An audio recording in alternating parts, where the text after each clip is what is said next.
तो यहाँ पर हमें एक सीक्वेंस के टर्म को डिफाइन किया गया है जो इस तरह से है X N equals to X N minus one upon two plus one upon X N minus one.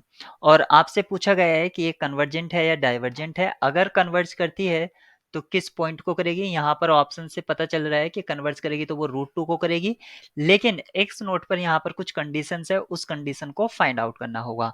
तो हम मान लेते हैं कि ये जो सीक्वेंस है ये एक कन्वर्जेंट सीक्वेंस है। अगर ये कन्वर्जेंट सीक्वेंस है तो हम मान लेते हैं कि इसकी लिमिट एल है, यानी कि एल को कन्वर्ज करती है, पॉइंट एल को।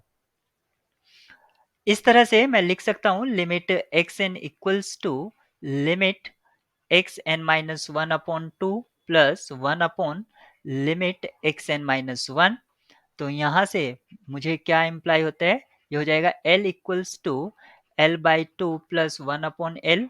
और इसको अगर मैं फर्दर सिंप्लीफाई करता हूं तो मुझे क्या मिलेगा, L equals to L square plus two upon two L.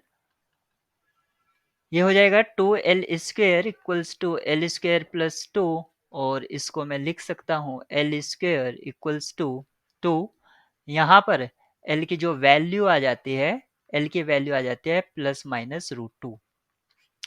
यानी कि हमें ये तो पता ही था कि ये कन्वर्ज करती है तो रूट टू को करेगी, माइनस को तो करेगी नहीं। और माइनस को क्यों नहीं करेगी, सबसे पहले हम ये देख लेते हैं।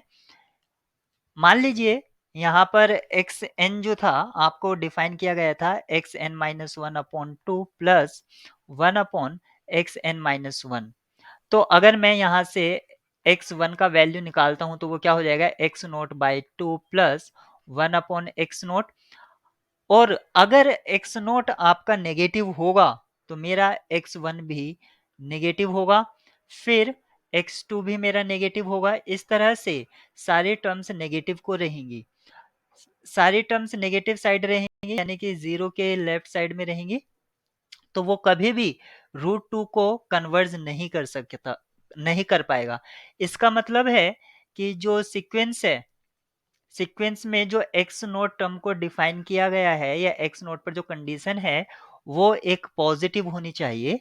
और यहाँ पर आप देख सकते हैं कि ऑप्शन बी में यहाँ पर जो एक्स नोट है वो नेगेटिव को भी ले सकता है, यानी कि एक्स नोट की वैल्यू माइनस वन भी हो सकती है, माइनस टू भी हो सकती है। और इस केस में आपकी सीक्वेंस कन्वर्जेंट नहीं होगी, तो ऑप्शन बी यहाँ पर फॉल्स हो जाता है। ऐसे ही ऑप्शन डी भी फॉल्स हो जाता है। और सीक्वेंस कन्वर्जेंट है तो ऑप्शन ए तो वैसे ही हो जाता है। यहाँ पर एक्स नोट पॉजिटिव है क्योंकि रूट टू बाई थ्री की जो वैल्यू होती है वो पॉजिटिव आएगी, इसलिए ऑप्शन सी आपका करेक्ट होगा।